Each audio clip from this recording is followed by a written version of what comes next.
Shandelia da Bazai. Oh, Shandelia, Sandeli Bazai. Yandeli Sutaye. Oh, Sata Kabale Roshe.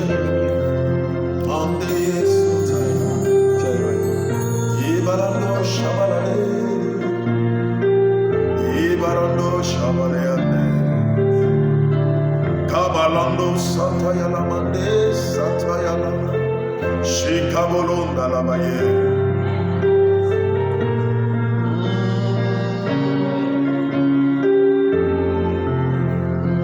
Satashi Balada Bashenero receive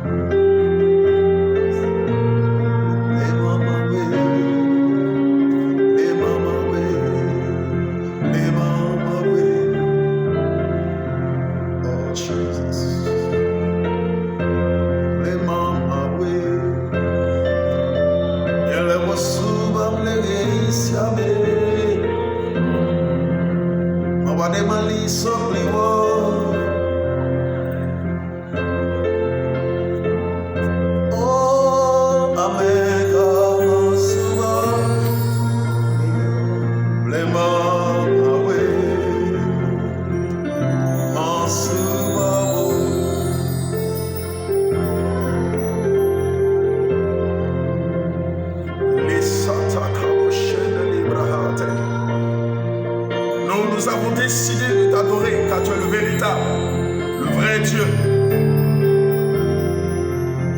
La pierre qu'ont rejeté les bâtisseurs, mais qui est devenue la principale de l'angle, c'est toi Jésus, la lumière du monde, la solution du monde, la réponse du monde. C'est toi Jésus, c'est toi Jésus. Nous t'adorons car tu es digne de recevoir toute l'adoration.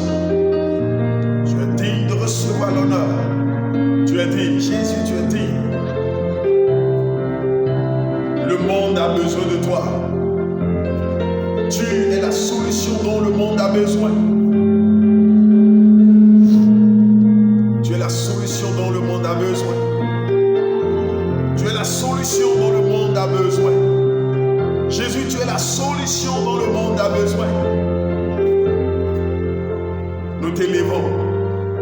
Nous t'adorons, nous te glorifions, nous te magnifions, car tu es digne d'adoration. Sois élevé pour ce moment que tu nous accordes encore, pour bénir la vie de quelqu'un, transformer l'histoire de quelqu'un, changer les données, car c'est toi qui peux le faire. Toi seul tu peux le faire, car nous sommes là, à ce carrefour, où le monde sait que c'est toi la solution. Même s'ils ne le savent pas, ils sont conscients qu'il y a quelqu'un qui est au-dessus de tout. Qu'ils sont limités dans leur capacité. Ils sont limités dans leur savoir-faire.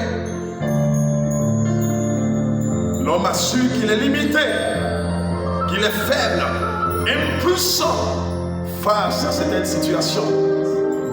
Tu ne trembles jamais. Tu étais sur ton trône lors du déluge.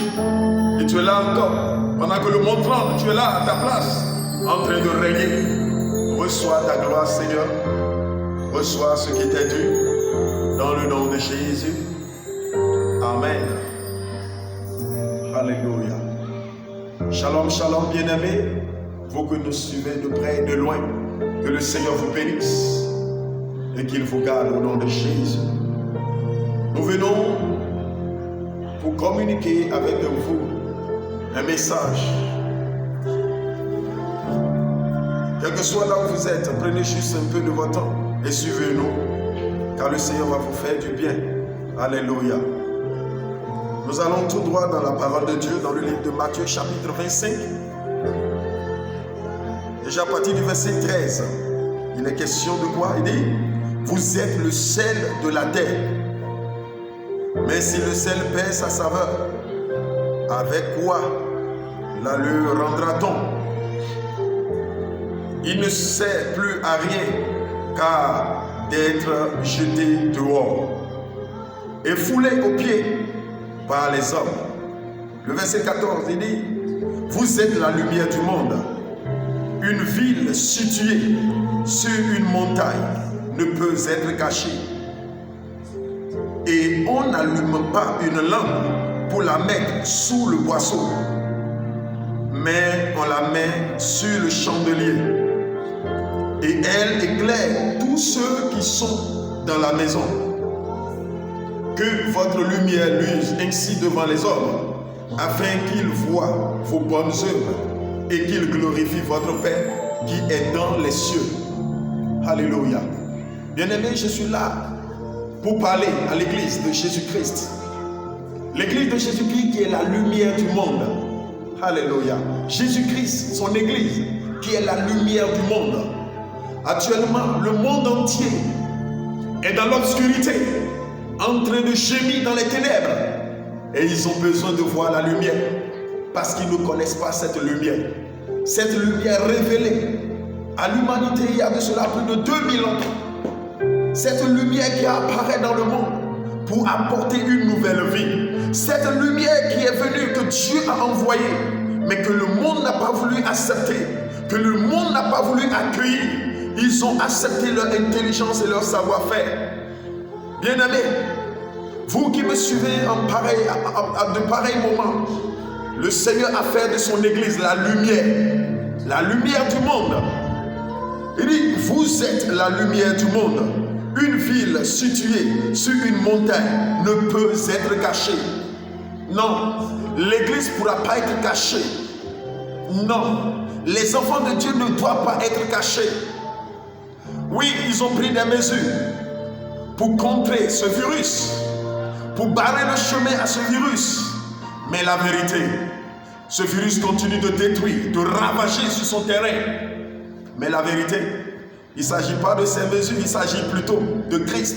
Le monde a besoin de Christ. Le monde a besoin de Jésus-Christ. Et l'église ne doit pas se taire. L'église de Jésus ne doit pas fermer sa bouche. Parce que c'est de nous le monde a besoin. C'est nous qui portons la lumière. Et l'église ne doit pas être cachée.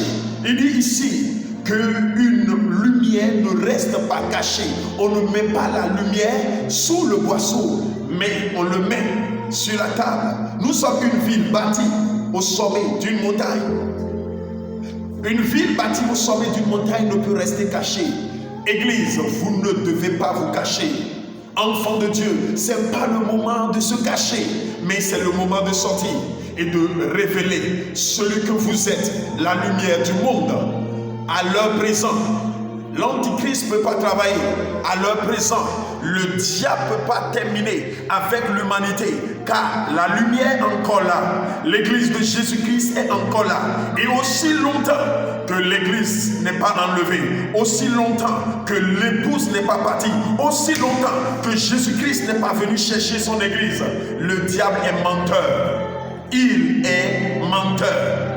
Il est menteur. Je dis bien qu'il est menteur. À l'heure actuelle où nous parlons, écoutez, bien-aimés, écoutez, le monde a besoin de vous, de votre voix. Là où vous êtes et vous entendez ma voix, là où vous êtes et vous entendez ma voix, le monde a besoin de vous. C'est le temps de présenter qui vous êtes à l'humanité, qu'ils ont besoin de vous, enfants de Dieu. Ils ont besoin de la lumière que vous transportez. Christ a fait de toi, il a fait de moi la lumière du monde. Et nous sommes supposés aller présenter cette lumière que nous sommes au monde, qu'ils ont besoin de voir dans leurs ténèbres, dans leur obscurité. Ils courent, ils cherchent des remèdes, ils cherchent des solutions. Mais la vérité, la solution dont le monde a besoin, c'est Jésus-Christ qui est en toi. C'est Jésus-Christ qui est en moi. Écoutez attentivement. Ils ont fermé l'église. Mais ils n'ont pas fermé les entreprises. Parce qu'ils croient que les entreprises peuvent sauver le monde. Non, c'est faux. C'est l'église. C'est l'église de Jésus-Christ qui transporte la vie, la lumière dont le monde a besoin. Je veux vous garantir, si l'église disparaît aujourd'hui, si l'église est enlevée aujourd'hui, le monde est foutu. Le monde est perdu. Parce que c'est la présence de l'Église sur la terre qui sauve le monde. C'est la présence de Christ dans l'Église. C'est la présence de ces croyants qui ont accepté Jésus-Christ comme Seigneur et Sauveur personnel. C'est leur présence qui protège encore l'humanité. Le jour où l'Église va disparaître, le monde a perdu tout. La paix, la joie, tout ira, tout partira. Je viens dire à quelqu'un qui est enfant de Dieu et qui entend ma voix, que le temps où tu es resté enfermé est terminé. Il est temps que tu parles à Jésus-Christ, aux gens qui sont autour de toi. C'est de ça ce que nous vous parlons. Oui, c'est le temps de connaître Christ, qui est la lumière du monde. Cette lumière qui est en toi, que tu as accepté en toi comme Seigneur et Sauveur personnel. Lève-toi et parle de Christ. Lève-toi et annonce la solution dont le monde a besoin. Annonce autour de toi. Annonce dans ta famille. Annonce dans ton service. Annonce au marché. Partout où tu peux poser la plante de ton pied. Dis que Jésus-Christ est la solution dont le monde a besoin. Les présidents ne peuvent pas. Non, vous les voyez, ils sont incapables face à la situation. Ils prennent les mesures, mais la maladie continue de tuer. Le monde a besoin de Jésus-Christ, qui est la lumière du monde. Et toi, enfant de Dieu, qui me suis en ce moment, il est temps que tu te lèves. Il est temps que tu marches. Il est temps que tu révèles ton identité à l'humanité. Le monde est sous le joug des ténèbres. Sur les nations, les ténèbres règnent. Mais sur toi, le Seigneur se lève. Sa gloire apparaît. Et pendant que nous sommes là, pendant que l'Église est encore là, crions encore plus fort. Le retour de Christ est proche. La lumière est encore là. Ils peuvent voir. Mais lorsqu'il viendra chercher son Église, il n'y a plus rien à faire. Tu peux changer aujourd'hui. Tu peux prendre la décision aujourd'hui de quitter le monde des ténèbres, de quitter la fornication, de quitter l'adultère, de quitter le mensonge, de quitter le vol. Tu peux prendre la décision aujourd'hui de faire dos au monde, aux choses du monde. Tu peux décider aujourd'hui. Toi qui étais enfant de Dieu pendant longtemps, tu as joué avec ta vie. Ça a été un double jeu que tu as pratiqué pendant des années. Le pasteur n'est au courant de rien. Les fidèles de l'église ne sont au courant de rien. Tu es la lumière, mais tu vis dans les ténèbres. Mais écoute, le temps est terminé. Nous n'avons plus assez de temps. Il est temps pour toi de prendre une bonne décision, de choisir, de changer radicalement ta vie, de décider de faire ce qui est bien aux yeux de l'Éternel. Parce qu'il ne s'agit pas de ton pasteur, ni des fidèles. Parce que le jour du jugement, tu seras seul devant le tribunal. Seul, tu seras seul. Bien-aimé, tu seras seul. Il n'y aura personne pour te défendre. Tes œuvres vont te suivre. Alors si tu dois changer, change aujourd'hui. Demain ne t'appartient pas. Nous avons vu pour ce virus. Mais ce qui vient dans les années à venir, nous ne sommes pas au courant. Quand Christ va enlever son église, quand Christ partira avec son église, le monde entier sera dans le chaos, le véritable chaos. Que le Seigneur te bénisse, toi qui me suis. Mais toi qui n'as pas encore donné ta vie à Jésus-Christ, et tu me suis en ce moment même, j'aimerais que tu prennes la bonne décision parce que demain ne t'appartient pas. Tu peux faire cette prière, écoute avec moi. Seigneur Jésus, en ce jour, j'ouvre la porte de mon cœur pour t'accepter dans ma vie comme mon Seigneur et mon Sauveur personnel. Viens et sois le maître absolu de ma vie. Pardonne mes péchés, lave-moi par ton sang, efface mon nom du livre de mort, écris mon nom dans le livre de vie. Je prends la ferme décision de te suivre jusqu'à la fin de mes jours sur terre. Amen et Amen. Écoutez, bien-aimé, je veux dire à un enfant de Dieu, à un frère, une sœur qui m'a suivi par ce message, qu'il est temps que tu ailles présenter la lumière que tu es autour de toi. Parle de Christ à ceux qui sont autour de toi. Dis-leur que Christ reviendra chercher les siens et qu'ils n'ont qu'à se précipiter pour aller vers lui aujourd'hui, car demain ne leur appartient pas. Que le Seigneur vous bénisse et qu'il vous garde et que sa lumière demeure sur vous. Dans le nom de Jésus. Amen et Amen.